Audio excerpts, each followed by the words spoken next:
to the Atomic Beer Show. My name is Josh. And I am Don. And we're here to talk about beer. Lots and lots of beer. That's right. And don't forget, we also talk about the breweries and other cool stories here at the Atomic Beer Show. You can follow us on Twitter, Instagram, and Facebook. And also follow the podcast. Well, subscribe, download, do whatever you can. Share with your friends. Leave comments. We'd love to hear from you. But you can get us at Apple Podcasts, Spotify, Podbean, and other places where you get your favorite podcasts. Podcasts available.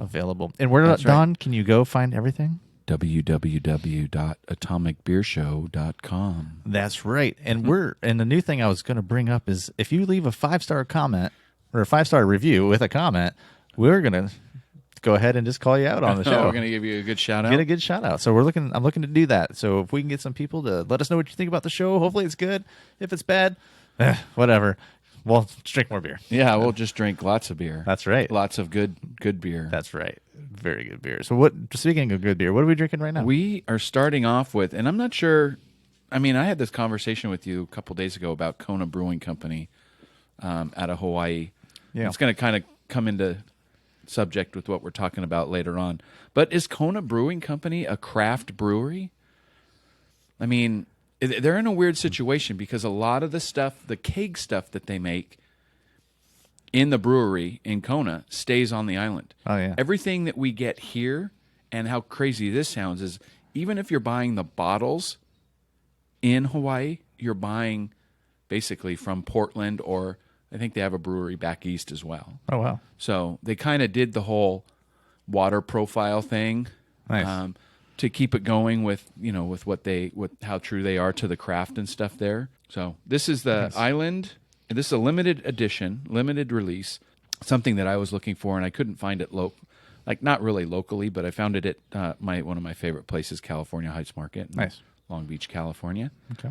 But I found that Kona Brewing, the Island Colada Cream Ale with coconut and pineapple. Coconut. And I had it the other night. Nice and refreshing to me. Starts off as a beer, but then at the end you get that pina colada type of aftertaste to it, or that flavoring. Yep. Makes me think of a song. If you like pina coladas, that's it. But yeah, getting caught in the rain. It's a nice. What would you say? 6% ABV? Yeah, something like that. 6%. Yeah, 25 on the IBUs. So not overly bitter, smooth. Brewing Liquid Aloha since 1994. Been to the brewery. I've been to this brewery, the one in Kona. Okay. Saw a lady almost pass out. It was so hot they had to put her in the kula. Ooh. To get her going. The kula and the Kona? Yeah, it was really nice. The Kona kula? Yeah, it was right after I started brewing my own. Okay. And that was one of the questions that they asked. And I was like the only one in the group that was a home brewer, and they started asking me questions that at the time I kind of didn't know the answer to. Just because I was like kit brewing at the time. Right. But Kona, they've got good stuff. Longboard Lager and the... Yep. That's one of my dad's go-tos now. Oh, really? Yeah, it's very exciting. I got him out of the... fizzy yellow water? Yeah, a little bit. He still... Bud Light. But he keeps telling me, because we've talked about the beer store in my college town on previous episodes, Bowling Green Beverage Center, and they actually have it there. He's like, I got to get back over there and get some more of the longboard. And he sounds just like that. I got to go over there and get some more of that longboard lager. It's pretty good. It's pretty good stuff. I like that. So, he's going to get that. But yeah, Kona is definitely... I like it. It's becoming a good transitional beer for some folks, too. Yeah, and they got great commercials, too. Oh, yeah, they do. What, the happy hour ones? Yeah. Yep, those are good. Yeah, all good when you're in Hawaii. It's all good. So, it's all good. I have nothing bad to say about Hawaii. Nope. Speaking of, before just a little bit about this episode we're going to do, and we're calling this one Getting Outdoorsy, and we're going to dig into some of the national parks and trips that we've been to, and we have some, we have a little thing at the end we're going to do where if we had our own brewery, what beers would we name? Name our beers based off national parks. So stick around for that, and what kind of beers and styles and everything that we're going to do. The other thing, but we do have some beer news, I think. Beer news. Yeah. Are you gonna talk about the new limited release that from Oscar Blues Brewery? Yeah. So it's man, when you're on social media, it's like national something every day. Yeah, it is. It's becoming a very good marketing play, like National Donut Day. You better go get your free donuts at the Krispy Kreme, stuff like that. And it's National Magazine Day. Man, I should go buy a magazine. It's National Pet a Dog Day. It's like, dang, I need to find a dog. But this one apparently on international. I'm sorry, the celebration of National Mustard Day, which was August 1st. Yeah. Oscar Blues released a mustard beer. French's mustard beer. So would that be an official collaboration? I would think so. Yeah. So yeah, I wonder how French's felt about it. I'm sure they had a lot to say, and I'm sure they're happy that something like this. But I never, what's crazy is I was telling you about this before we started recording was I would never think of something like a flavor profile of a mustard and all that's in it. Because it is, if you're a mustard fan, there's so many different mustards, so many flavors, and people have made mustards with IPAs and other beers and stuff like that. They actually go the other way and make a beer with a mustard flavor. Yeah, and nice. and I'm curious to what this tastes like. Granted, according to the OscarBlues.com, the website here, it's only available to go at their Longmont, Boulder, and Brevard tap rooms with a 2-case limit. I mean, if you need 2 cases of that, I mean, what if you don't like it? It did say you could buy online too, but at Craft Shack, yeah, Craft Shack. But I think I got this on the first, and I clicked onto it immediately, and it was already sold out. Yeah, it was already sold out. So I guess if anybody's had the mustard beer, I mean, leave it in the comments on this episode and let us know how it was. I like mustard. I love mustard on my tofu dog. It's delicious. Yeah, I like enough mustard where it almost gags you a little bit. Just like the I don't know what would you call it. The smell and everything of it, and it's just like, especially when you're at like a Dodger game and you get a Dodger dog and you just load it up with mustard and the vinegar. The vinegar in it just kind of like it's like, oh, yeah, I know what you're saying. So good. And do you also put the relish on there too? No, I'm just strictly mustard only on my hot dogs. Yeah. All right. So according to the website for the French's mustard beer, it's a semi-tart tropical wheat beer infused with citrus fruits to complement French's classic mustard. The flavor includes hints of key lime, lemon, tangerine, and passion fruit. Sounds great. I know it does. Would you drink that while eating a hot dog? Yeah, I don't know. Maybe. Yeah, I don't know. Yeah, I mean, I put mustard on my hamburger too, so yeah. Well, it might have to be it all by itself, just so you could really enjoy the flavor of it. Yeah, I just wonder if it'd pair well with. It's probably incredible. Yeah. Well, it's sold out. So yeah. Maybe someday we can try it. Yeah. So the one of the cool things about when we're talking about hot dogs and hamburgers, just thinking about the summer, and cooking out and remembering things as a kid, and it was I think that was the summertime meal was hot dogs on the grill. But it's getting to be that time of year where it's August. We're officially in August. It's the first episode of August, and I was thinking back at like when I was a kid and getting ready. And once August hit, it felt like summer vacation was about over, which it really was. Yeah. It's kind of a bummer, kind of a downer. But at some point throughout the year, though, we did go on like a summer trip or summer vacation, and we seem to do that every year, which is a lot of fun for me. Growing up in a family, I was lucky to do that. But one of the things that we were talking about in our last episode was your Instagram account with the national parks and my bike, yeah. And so I was kind of putting two to two together. I'm like trying to think like the trips that I've been to and like going to national parks, and I don't remember ever going to them as a kid as I have as an adult, but we did do a lot of camping and things like that back then. So, but I just kind of want to get into, and I think before we do that, we might need to do beer share number 1. Okay, yeah, that sounds good. I'm always ready for a beer. Beer share number 1. Yeah, beer share number 1. Josh, what are we drinking here? Oh, for what beer are we share drinking? Number 1? Yeah, so a lot of it's what's the fun thing about this show is coming up with the beers we're going to drink on it and kind of relating to what our topic is, and with our topic being outdoorsy. This beer really isn't outdoorsy, but it is close to some things that I'll talk about later in the show with the national parks. Yeah, so, I think our beers are ahead of their time right now. possibly. But I like to do breweries justice a little bit when I talk about their beers when I try to get to this. So this beer's out of Salt Lake City. This is out of Uinta Brewing, and this is the part of the Nosh series. This is the Uinta's brewing Grapefruit Nosh IPA, which I've had the Hop Nosh IPA, and the good thing about Uinta beers is that they are readily found in like a Total Wine, as amongst other places. So they Yeah. are distributed fairly well in our area. As for I didn't really research other areas like east side of the country. I'm not sure if that's in your area, but if it is, I recommend picking up at least a Hop Nosh to try that. That's a pretty good IPA. The other beers that I've had from them were the Baba Lager, which is a black lager, which would be a Schwarzbier. And then, like I said, the Schwarzbier. Enjoy your Schwarzbier. But this, and then the other one I had in Moab was the Dubhay. I can't remember the name of the restaurant. Actually, I'm going to pull that up, but that is the Imperial Black IPA that I've had from them as well. So Uinta has quite a few brews that are easily available that you can find, and the Hop Nosh, Hazy Nosh, Grapefruit Nosh. They have their Hefeweizen. They have the West Coast IPA. They have a few other things. They have I've a had. great selection of beers. You know, Yeah. when you said you were bringing this one in, I was just like, okay, let me go check them out.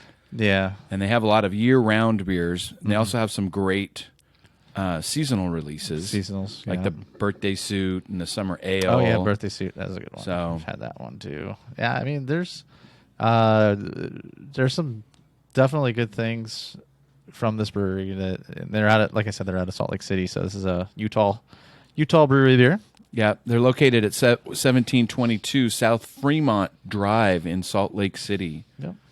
Salt Lake City. Josh, have you had, I'm just curious because I'm looking at it right now. Yeah. Have you had the Rise and Pine, the hoppy dark ale? No, I have not, and I saw that one. I was like, because I was on the Untapped, and I was checking to see which ones I've had because I have to, because I forget. You know, I drink. I don't want to say I drink a lot of beer, but I do try a lot of beer. You know, a can here and there, it adds up. But I went to see what the Uinta beers I've had, and I have not had that one. So that's probably going to be on my list Yeah, now. it's a seasonal, so I don't know when it comes out. Let's see if it says on their website. Yeah, it doesn't say when it's going to come out. No. Oh, maybe down here? But yeah, A lot of their stuff, it says it needs to be served in tulip glasses. Yeah, so we do pour these in tulip glasses. So we for have us. tulip glasses. Beautiful. I mean, that's probably going to be a whole proper pour. That'll be a a proper pour, if you will, sir. Yeah. So this brewery started in 1993, Salt Lake City, and 93, yeah. yeah. So so here's the Uinta beer and the Grapefruit Nosh IPA. Smells good. Smells really good. Oh yeah, that's Oh, nice, It's yeah. it's not It's not a big juice bomb. no, it's not overly It's bitter really either. really subtle, It's not overly bitter, but either. it has Nice. it has that good grapefruit taste to it. Yeah, this is a 7.3% ABV for those of you that want to know. It is hoppy. It's malty. It does have a nice kind of golden color to it. You can definitely tell this is a grapefruit IPA by the smell alone. Compared to like other grapefruit IPAs that are out there, this one's I like this. This is good. It's good, yeah. Tangy, juicy, slightly sweet a little bit. Yeah, it's good. So for you, Utah, Yeah. now when you and wifey got married, you guys went to national parks there, right? We did. This was actually our honeymoon. This is a kind of funny how this episode came to be because national parks was the only time that I can remember. I don't know. Like I said, I don't remember as a kid going to any, but I do know as an adult we did a national park trip through Utah for our honeymoon. Oh, nice. Now the original plan was to go to the East Coast, And go baseball. go to all the baseball stadiums that we could hit up in a certain amount of time. Go to Cooperstown to the Baseball Hall of Fame, and it ended up being cheaper to do the national park thing, plus more logistically easier to do, Yeah. and more relaxing, not hectic, because it's a honeymoon. You want to relax. Even as much as I would love to do that, and I still think that's probably in the works. Once life gets back to somewhat normal, we can do that. But now we have kid in tow, so Yeah. you know I'd like to have him come along too and actually enjoy it. You Yeah. know, that might be something he'll Couple enjoy. years. Yeah, yeah, Couple years. yeah. I mean, I was lucky enough where we had the motorhome growing up, and we would venture out once a year, pretty much, or even if it was twice a year over spring break and then into summer, we'd always seem to be heading out. And I have a pretty good like we were comparing about how many we've been to, and I'm up like 11, 12 national parks. I mean, born in California, you got multiple around here. If it's here or up the coast, Very true. Very true. Central California and stuff. It was nice to see some of them out of state as well. So, this is really good. I like it. Yeah. Well, going through Utah, we hit all of the national parks but one. We did not go to Capitol Reef. We were going to, but we stayed in Park City a little long. Well, not long, but most of the time was at a resort in Park City. I mean, it wasn't like ski season or anything, so it was quiet. It was nice. There's a lot of other breweries in Utah that I wanted to bring to the show, but they don't distribute here. Yeah, and I didn't really have enough time to figure out how to get those beers or any of those beers. Yeah, I mean the ones that I found, like there was one I wanted to get, and the only place you could really get it was Fresno. Yeah, and I'm like, well, I don't really have time to make a day trip to Fresno. Yeah, so yep. I'll just pass and try and find something just as good. You know? So which ones did you go to in Utah? Which national parks? Yeah, so in Utah, I made it. We started when we got there was Zion. We went to Zion for the first couple days. Okay, so let me just jump in. So my trip to Zion, we basically stayed in the campground. Mm-hmm. We played in the Virgin River. Yep. And that was really about it. We didn't get to venture out and see some of the sites that are, because there's like one main road, and it just kind of winds through Zion, and then there's the campground, and then you're out. But most of the stuff you have to be on the shuttle, right? Yes. Yeah. So when you were there, what did you get to see? Well, when I was there, we definitely we stayed outside of the park at I guess you would call it I don't know. It was like a cabin, but it was like a fully inclusive cabin area. I can't remember what you call those things. But they have like cookouts, and they have like a little restaurant there and all this stuff. And then they had like a nighttime off-road adventure thing. Oh, okay. Horseback riding, almost like not a dude ranch kind of thing, but it was. I can't remember what you call those things, but it was just a vacation, like a vacation. But they had spot. lots of activities there, I guess, if you want to put it that way. Okay. So, but for the park itself, we actually did we didn't do any major hikes because my wife had just come off surgery, so we didn't really get to do anything intense, which intense, like yeah, I got camping, intense. Anyway. So, but we yeah. So there are some we want to go back and do. We would definitely want to hike the Narrows at some point. Yeah. And we definitely want to do Angel's Landing, but I need to do that. Well, I'm still not too old because I heard that's a kind of a tough one. Yeah, I want to do Subway. Oh, the Subway and Narrows are my two. Yep. Well, Robbie and I went out to Page a couple of years ago, and it was like 6 years ago, and we're just like, okay, it's time to go. So we leave Page and we, wind through, and we made a wrong turn. Or made a wrong turn. We ended up in Zion. Oh wow. Well. So that's never a wrong turn when you end up in Zion. No. So, but again, we didn't do anything. We just because we were kind of on a schedule to get home, but yeah. We took pictures of the Virgin River and walked around the visitor center, and then out we go. Talk about a picturesque place, though. That place you can take a picture of anything in that park, and it's beautiful.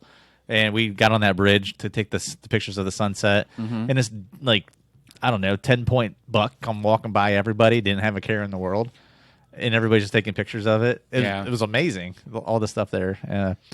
Zion's one I definitely want to go back to. And from there, we took a day trip over to Bryce Canyon. Oh, nice. And that's my son's actually named after Bryce Canyon. Oh, nice. His middle name is not Canyon for anybody that wants to know. But we just fell in love with that place. It was just that place to me, as great and beautiful as Zion is, and much as it has to offer, just seeing Bryce Canyon just blew me away. Yeah, it is pretty incredible. Yeah, that just blew me away of what's there.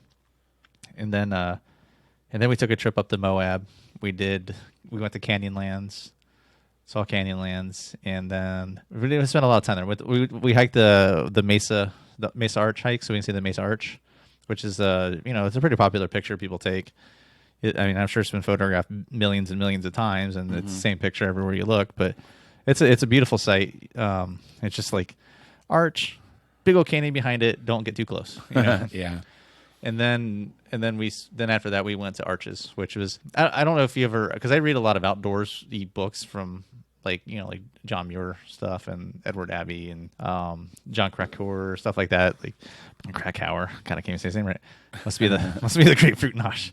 The Edward Abbey wrote a book called Desert Solitaire, and one of the things he mentioned was how a long time ago, arches before they built roads, where it's basically drive up and stop and see something, and then you leave, and you don't really admire it as much as you would if you hiked to each thing, because you couldn't get to like Balanced Rock, and you couldn't get to Delicate Arch without pretty much hiking all the way to it. Yeah. Now you can drive up, park, hike a little ways, or take the longer hike all the way up to it. But it's not like it wasn't like in years and years and years and years ago. So now it's just kind of like, and is that good for having all these cars in these parks? I mean, it helps with the economy and helps keep the parks functioning, funded, and all that stuff. But there's a lot. I mean, there's a lot of things in beauty to national parks that I love, and just read books and what people's different takes on things is pretty cool too. Yeah, those are pretty special places out there in Utah. Yeah. I mean, even just driving, like I said, when we were coming back from Page, and you get into that lower area of Utah, and just like, yeah, it's just incredible, right? How everything changed. Like you could be in Nevada, you can be in Arizona, and you get into Utah, and you know it just because everything changed. Everything's green, the rocks are red. Yeah. It's just like boom. Yeah, that southern Utah is just incredible. Yeah. And I wouldn't be amiss to say even during my honeymoon that we did not stop at breweries. I wouldn't say that I am as knowledgeable. I was as knowledgeable about beers as I am now. I liked beers then, of course. I was dabbling more and learning more and trying to find more things. And of course, my wife is all very helpful in finding me these breweries, and actually had these planned out to go to. At Zion, we actually found the Zion Brewery in Springdale. It's right there at the entrance. At the entrance? Yeah. So we went in there. We had lunch, and I had a couple beers. So that's a good place to check out if you're in Zion. Another one we went to was when we went to Arches, was the Moab Brewing Company, which was a little bit busier. It's a pretty busy place. We went there for dinner, and I honestly, I think I probably would have had more fun there if I was more acclimated, because I'm starting to get a little higher in elevation. Okay. If I remember right, I was pretty beat, and I probably would have knocked down 3 or 4 beers like I would have on a vacation, but I only had like 1 or 2, and I was just, I think I pushed myself through the second one because I was just so exhausted from a lot. So we did like whitewater rafting, and we had like I think it was that morning or the next morning we had to get up for what do they call it? One of those off-road tours. Okay. That's pretty cool. That was actually really cool. Pretty cool. It was really cool. But real quick on the Moab Brewing, the stuff that I remember and I liked, and I was actually trying to find stuff from there, but they don't distribute out here. One of them was they had the Red Rye IPA. Okay. And then they had the Johnny's IPA, and then the other one was the Squeaky Bike Nut Brown Ale. So it was the brown ale, which is a good one too. It was actually won a silver at the World Beer Cup in 2014. Yeah, those are some good beers, good places to check out in those areas. We made it to Park City, Utah. We stayed there at a resort, and there was, no national park there. The Olympics were there one year. Yeah. So we saw the Olympic Hill, if you will, the Olympic Park, and did the Alpine roller coaster. Oh, really? Yeah, that was fun. There was and also another brewery in Salt Lake that is not distributed here, which really stinks, is Wasatch Brewing Company. And that was one of the ones that I got into. As soon as I got into Utah, I'm like, wow, this beer is really good. I had the Ghost Rider White IPA, which is really good. And here I am on my Untapped checking things off because I want to try these new beers in a state that I don't get beers from. And when and they had a brew pub. It wasn't the main brewery. It was their brew pub in Park City.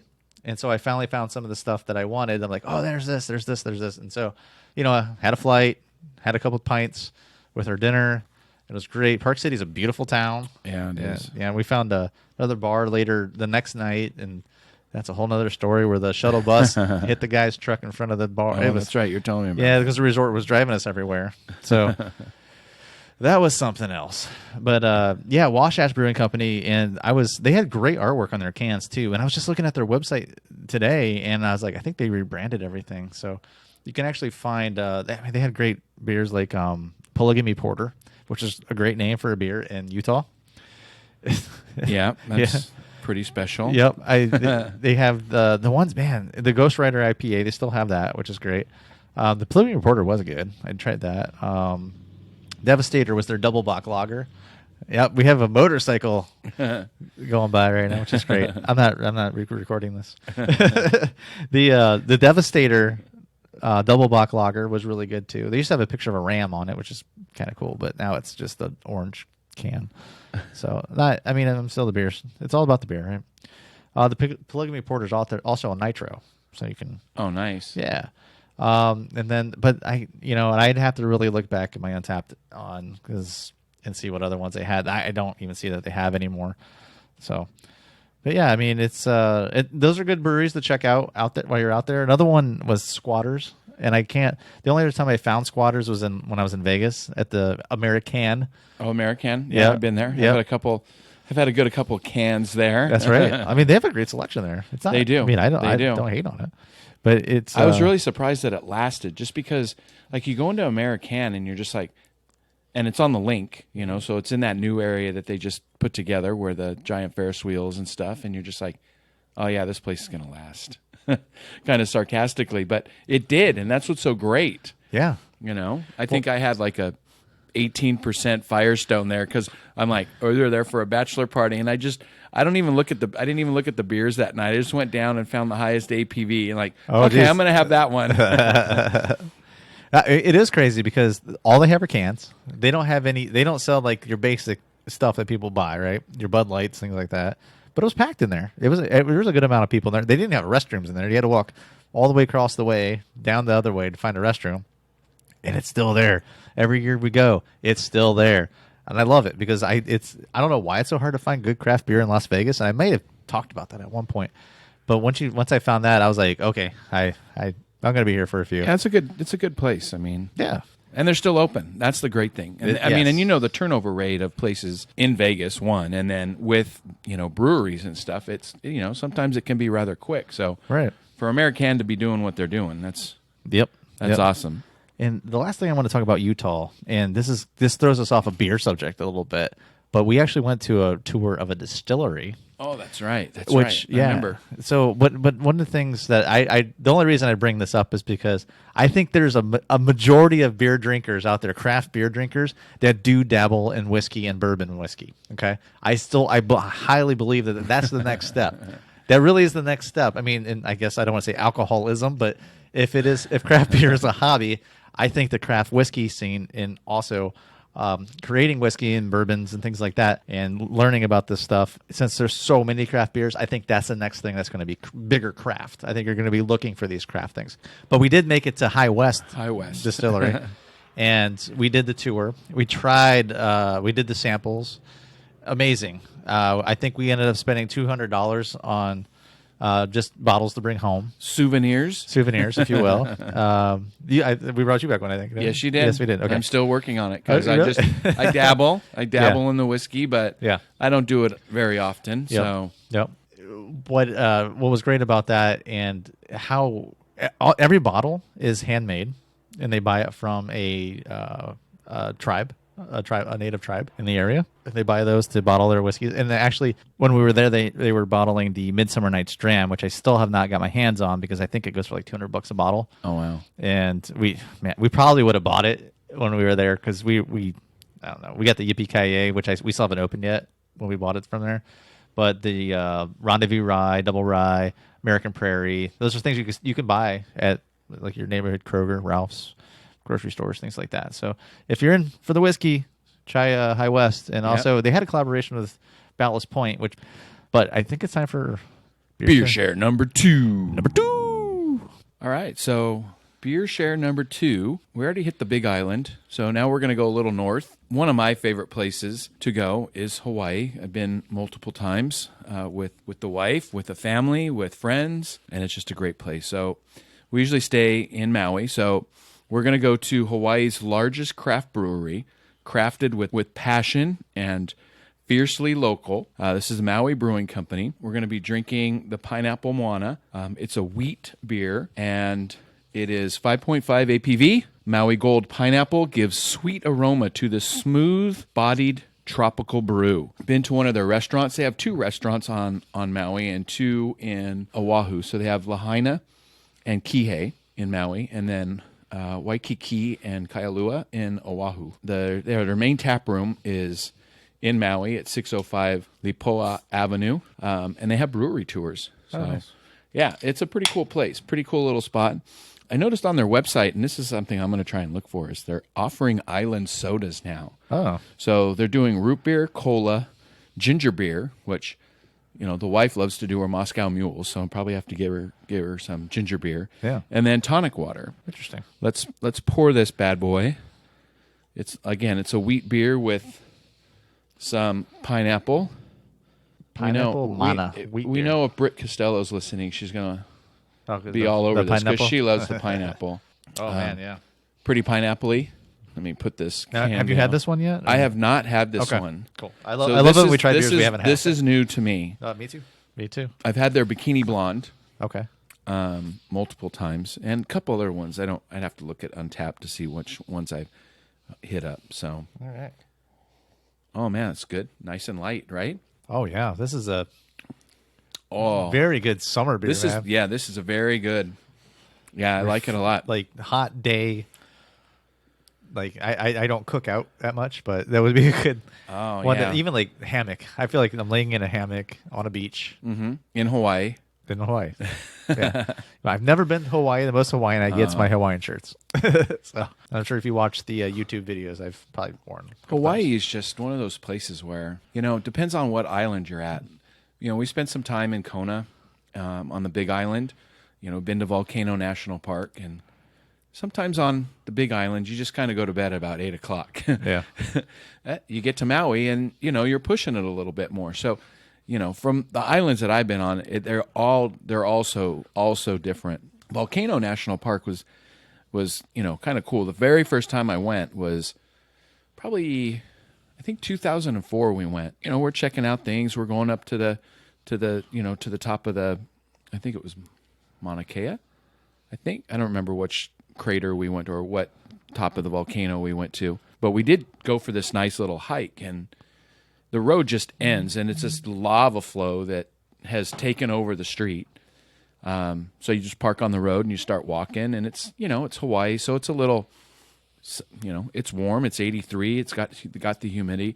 Then all of a sudden, it just starts to get really warm, and you're just like, what the hell is going on? And then you realize that, okay, I'm walking over a lava field right now. Yeah. And you can just feel the heat coming on. Oh yeah. Then you walk out, and they've got these little, like, when they repave roads, Yeah. and they have the little markers on it. They don't have like ropes or like the true little buttons, but they have those out there like they don't want you to go any further. And then you turn around and you look out into the ocean, and you can just see the lava Oh wow. spewing out into the ocean, and it's just all this steam and stuff coming out. So That's amazing. yeah, that's pretty great. And then the other one that we've been to is, and we always wanted to name a dog this, so I think eventually it will come, is on the island of Maui is Haleakala, and you can go all the way to top about 10,000 feet, 11,000 feet, and you're supposed to go up at sunrise. We've never done sunrise. We've done sunset before, but you get up there and you're above the cloud line, and it's just an amazing view to be that high. Yeah, so That sounds amazing. Actually. yeah, Haleakala is pretty place to go. Nice drive. And if you're adventurous, you can take they have tours that take you to the top, and then you can ride the bike down. Oh okay. Yeah. So we have friends that have ridden up. They've gone up. It took them about 5.5 hours. One of my Peloton instructors that we met, Yeah. she rode it up, and it took her about 5.5 hours. Wow. To go that.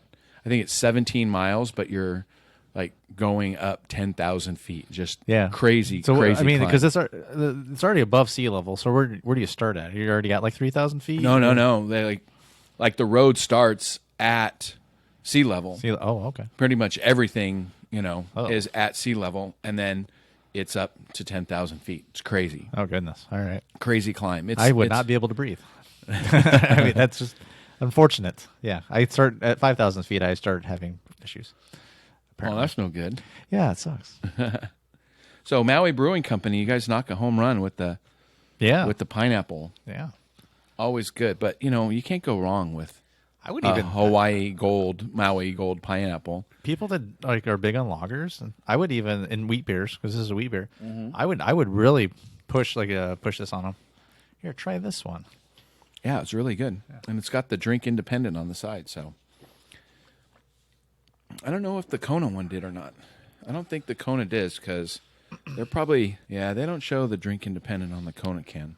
Yeah, So they're probably a little bit more mainstream than the than the Maui. There are some that have it, some don't. I don't know why some would, some wouldn't, and I don't really know. I mean, I guess it's just a preference.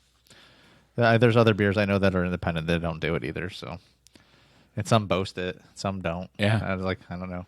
I always thought my deep thoughts were like, well, maybe these are the ones that want to get bought out someday. I don't know. It's just And you hope they don't. Sometimes you hope they don't. I mean.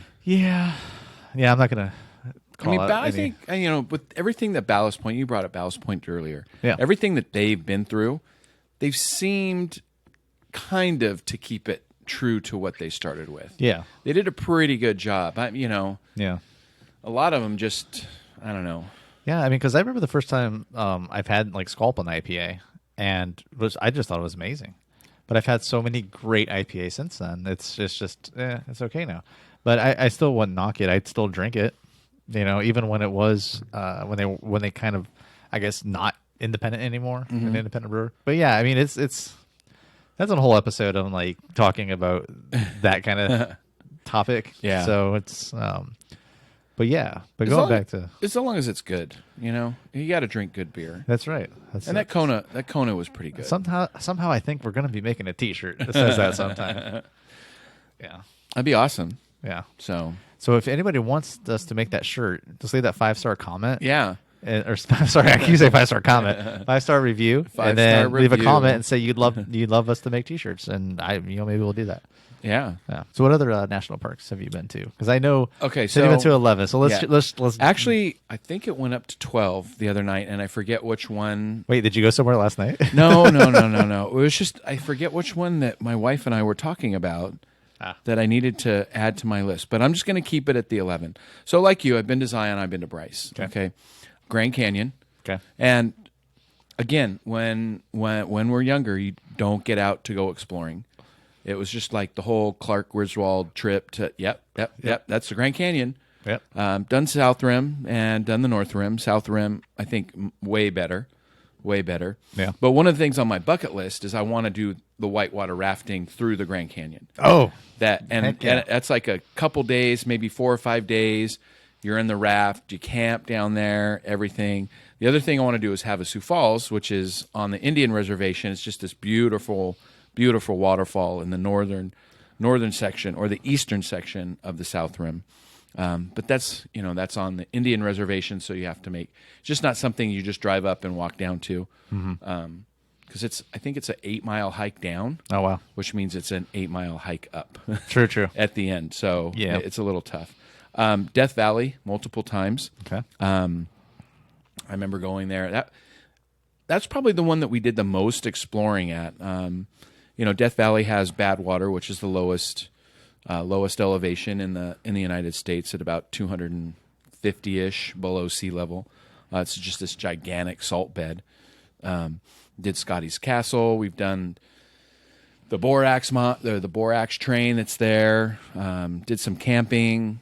Had a couple nights of, this was back when I was swimming competitively. So, I was still training a little bit, and coach gave me workouts. So I'm doing it at the campground or the pool across the street, and ended up getting somewhat of a pen pal girlfriend out of it, which was nice. So Death Valley, Yosemite. I was boarding school for a year. March trips, they do these March trips, and I picked Yosemite. It was obviously in March, so it's snowing, and that was probably the day that I fell in love with nature. I think going to Zion and Bryce at an earlier age, middle school, maybe late elementary school, I didn't appreciate it as much as I do now, but like March of '81 as well. It's just like that's when I fell in love with the nature. And we've been back multiple times. Volcano, mentioned that. Did a Spartan race in Montana. So I made it to Glacier National Park, even though 90% of it was closed. Oh. But I got to see a little bit of it. And Mount Rainier. I was trying to find some Rainier beer for the show today. And again, Mount Rainier was one of those that was early on in my life, and I don't know. Like, I know I have pictures of me at Mount Rainier, but I don't know if we were in the national park. So I kind of put it on there. And I leave this one for the last because I spend a lot of time there, and that's Joshua Tree. Yeah. It's luckily for me, it's just a little over 2-hour drive from where we are. First time I went, oh man, that wheat's getting me. The first time I went, I wasn't impressed. Yeah. But the more I went, and the more I, discovered with, Robbie and I are out there, photographing, whether it's at Arch Rock or the Lone Juniper and the Penguin Rock or some of the mines that are out there. There's a couple, like if you go near Barker Dam, there's this trail off to the side that takes you, it's not too far of a hike, and it's flat. It's like in the sandy bed, and it takes you out. There's this old abandoned, dilapidated house with a few like old school trucks that are just kind of like rusted and stuff. It's just great to see just some of that stuff that's there. Our best trip there was just this year, and we went right after it snowed. So we took the hike to Barker Dam, and we almost ate it a couple times because of the ice and the snow and stuff. But yeah, it was pretty great once we got there. Nice. So, and Yosemite, Mist Trail, going up to Vernal Nevada Falls is probably one of the best walks that I've done. It was funny the first time I did it, or one of the last times I did it. I've done it like 3 times.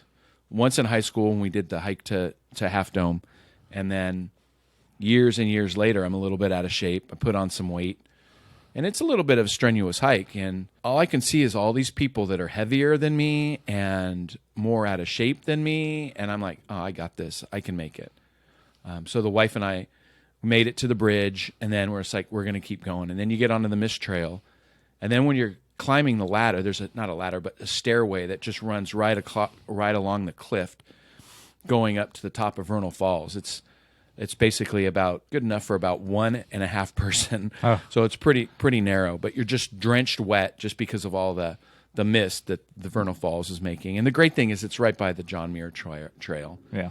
I mean, and you can't go wrong with that. So I guess I had some swimmers go up there. It was one way. They figured out how to do it one way.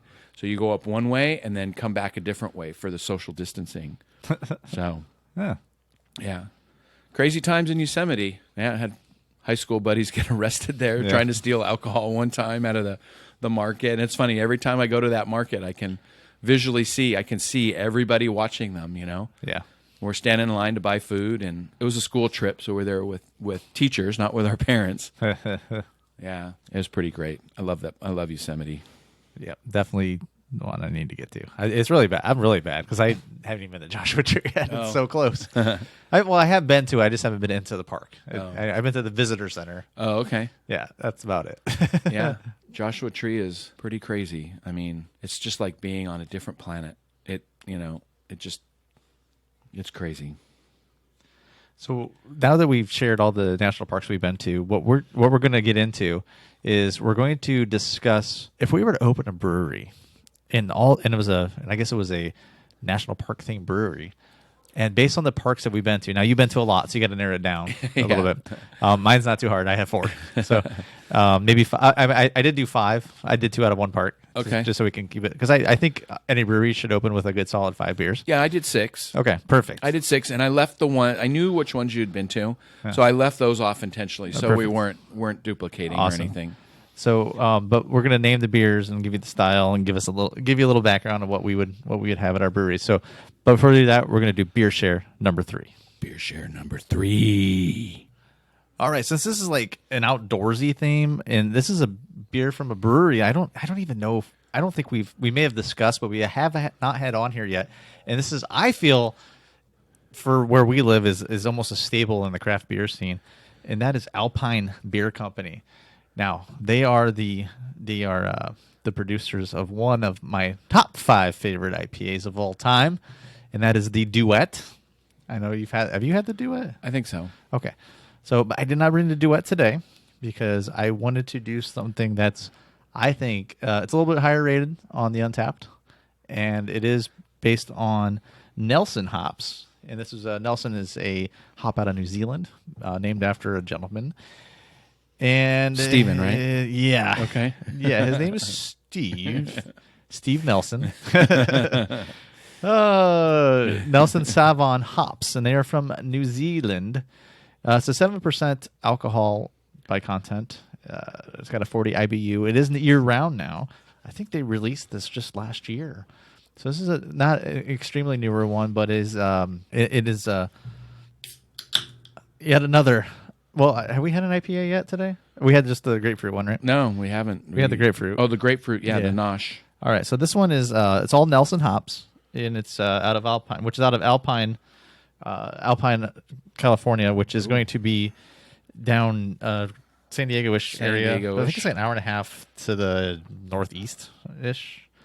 But it's just out in the mountains, and they have a brew pub and a tap room, and I have not been there, which it kills me because I remember every year on my birthday, I'm just going to drive to Alpine and drink some beers, and now with all this COVID Nonsense. stuff going on, it's just like haven't made it. So for beer share number 3, we are doing the Nelson from Alpine Beer Company. So cheers to you, sir. Yeah, cheers to you on the Nelson. And cheers for being outdoorsy. I was calling it Sinclair for some reason. I don't know where that was from, but yeah, give that a taste.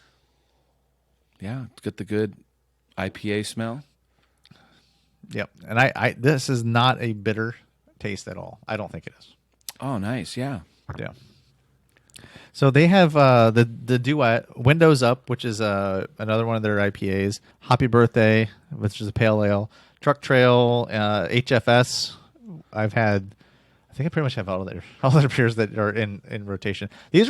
Alpine's pretty well distributed around our area. I'm not sure. I mean, regionally they sure are, but other places I'm not really sure. Like I said, I didn't really search the East Coast side of things, and if they get it out that way. But if you can get your hands at least on a Duet or a Nelson, do that, or anything from Alpine, because they're really good at crafting some good beers. It was Nelson Sauvin hops. Nelson Sauvin. Nelson's his first name. Sauvin. Nelson Sauvin hops. That's what's in it. Oh yeah. Oh, because he's from New Zealand. Yeah. Yeah, it totally makes sense. Yeah. So yeah, It's great. You open up their website and boom, it's right there, like right on the front. So it's a nice unfiltered IPA. Yeah. And I wouldn't really call it not really a hazy, right? It's it's unfiltered, so you're not going to have all the yeah. But it's like it says here, it's a mellow IPA, and it's fairly mellow. So cheers to Alpine for the Nelson IPA.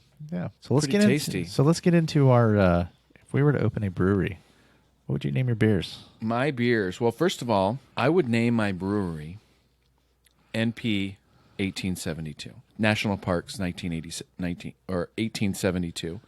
The year that they were established. Nice. So obviously I took out a few that you have been to because I didn't want to duplicate. I went with probably my favorite ones that I've been to.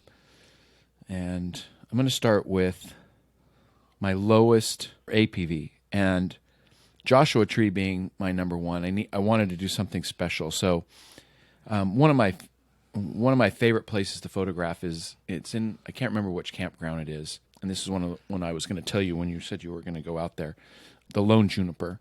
Okay. So Lone Juniper with a Penguin Walk or Balanced Rock. So I did a Lone Juniper a sour.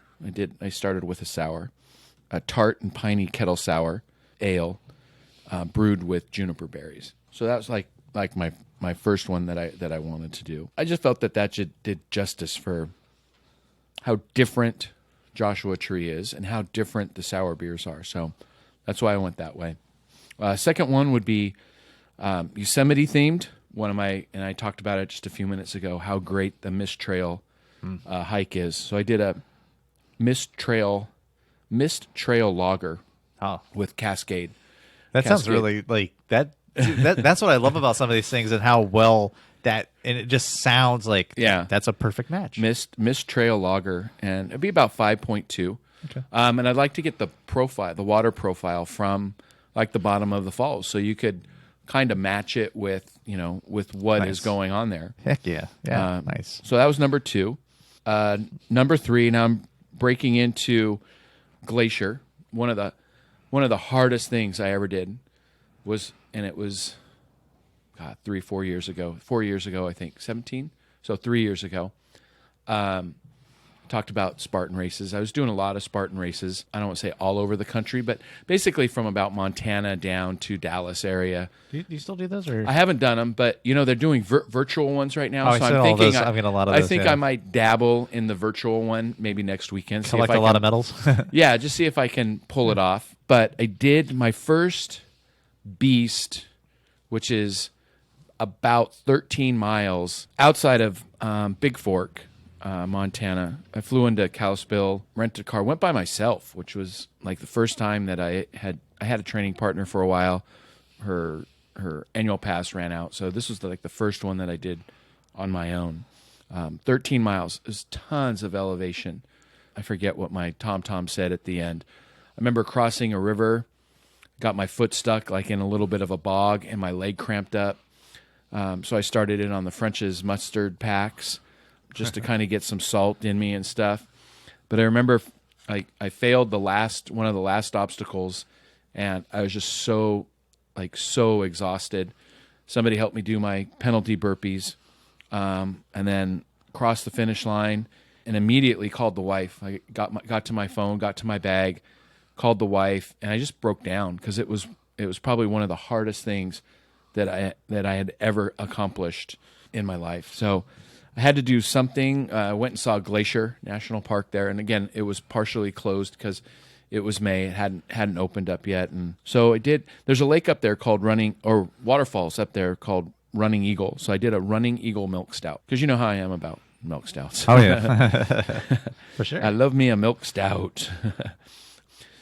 And then going back to Hawaii, Volcano National Park. Now I was kind of coming up with how I could do an IPA. So a pineapple, Simcoe, Citra, coming in at 7.7, and I named it One Crater Rim IPA, and that's the address of the visitor center. Nice. All right.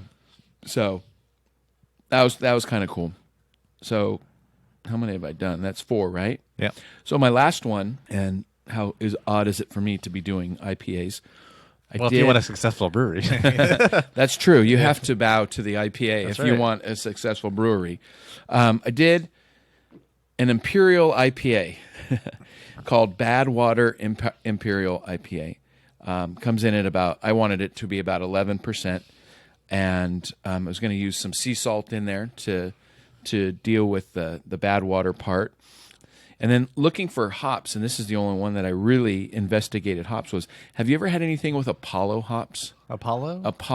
Yeah, I'm sure. I have, Okay. yeah. So, it's got a nice acid range, 15 to 19%, which makes it perfect for an Imperial IPA. So I do Badwater IPA with Apollo hops and sea salt coming in at 11%. Nice. Joshua Tree, do the Lone Juniper Sour. Yosemite Mist Trail Lager, Volcano One Crater Rim IPA with pineapple, Simcoe, and Citra. Oh, I forgot the last one. I do have one more. Oh. Lucky enough, a few years ago, go north to Alaska. Yeah. Went to Denali National Park. Nice. And I would do... Now, they say only 5% of people that go to Denali get to see the summit from like down below. So we were lucky enough to see the summit. So even though I had different names for all the ones, this is the only one that I kept true to the name of the park. And I did a Denali Coffee Cinnamon Strong Ale, coming in at 15%.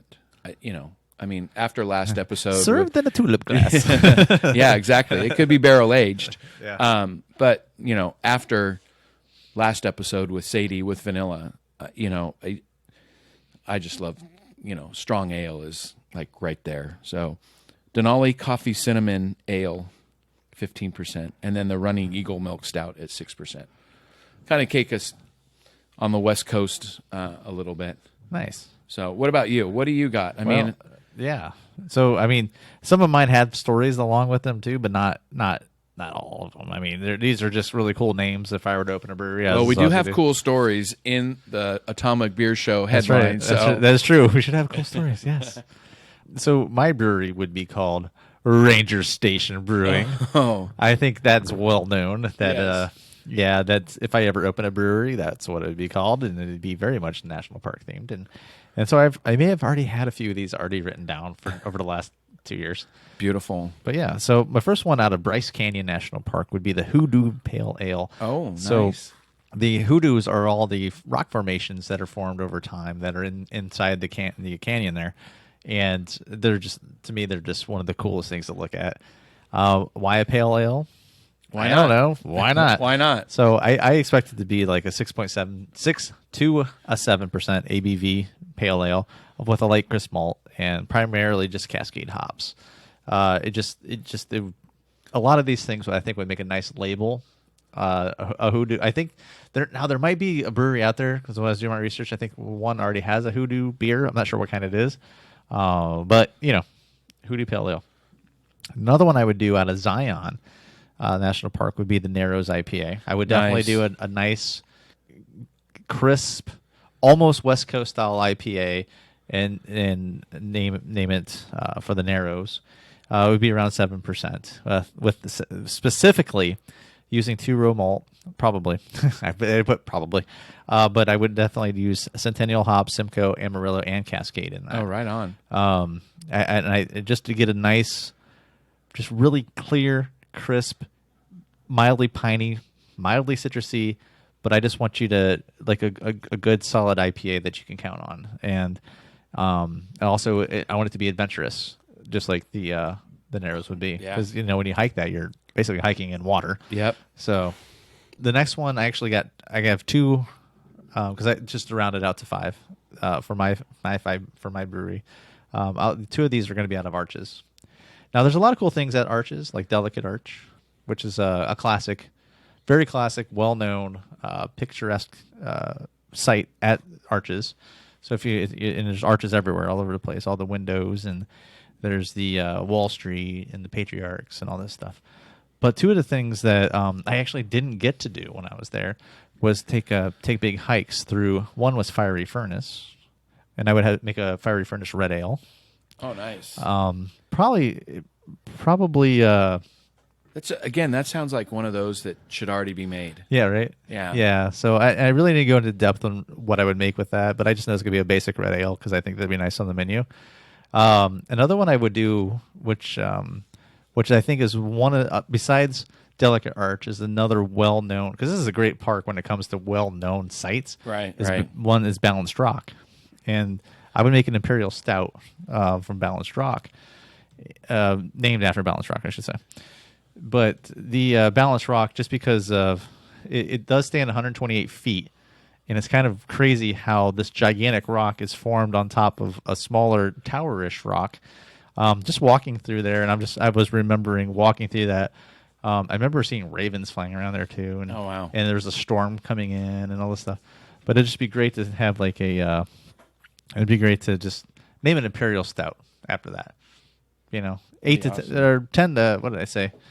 Probably 8 to 10% ABV on that thing would be great. Oh, I did have an extra one too. I just remembered. There's another. I guess I got 3 from Arches because there's so many cool things at Arches. Devil's Garden is another hiking tour you can take. It would be a good name for a double IPA, somewhere between 10 to 11%. Be a good beer to have. And then, but my main creme de la creme, if I wanted to open it, yes, I'd have to have a hazy IPA on the menu because right now those sell the best, better than everything. But this one would be out of Canyonlands National Park, and this would be the Island in the Sky Hazy IPA. Islands in the sky. Oh, That's stream. Islands in the Breeze. Or Stream? Stream. Oh, okay. Sorry. Be around an 8% ABV. For my notes, I just call this Juice Bomb.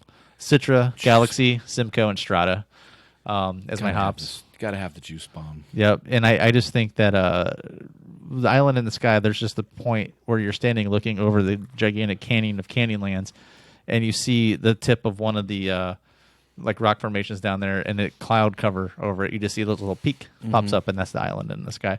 And that's an Island in the Sky hazy IPA. Just sounds like one that should be made soon to me. Yeah. So, there's that. But yeah, so those are my beers. Well, we need to brew.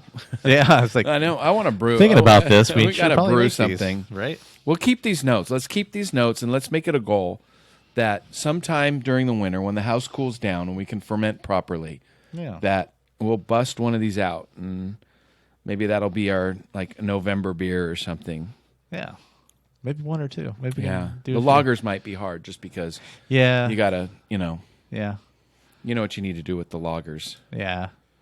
Well, I mean, I do got that kegerator. We can probably. That's true. That is very true. Yeah, figure something out. So, but we want to thank you for listening to this Feelin Outdoorsy episode, and also make sure you follow us on the social media, and also listen to podcasts on different platforms.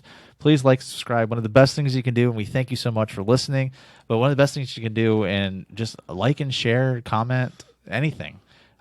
Is amazing. Yeah, it shows a lot. We're having a really good time doing this, and we'd love to get your feedback on starting in on the interviews and stuff. And we're finding these beers that we've never had before. But yeah, it's always good to hear good feedback. So give us some feedback. Yeah, so give us some good feedback, and make sure you guys drink good beer. Yeah, drink good beer.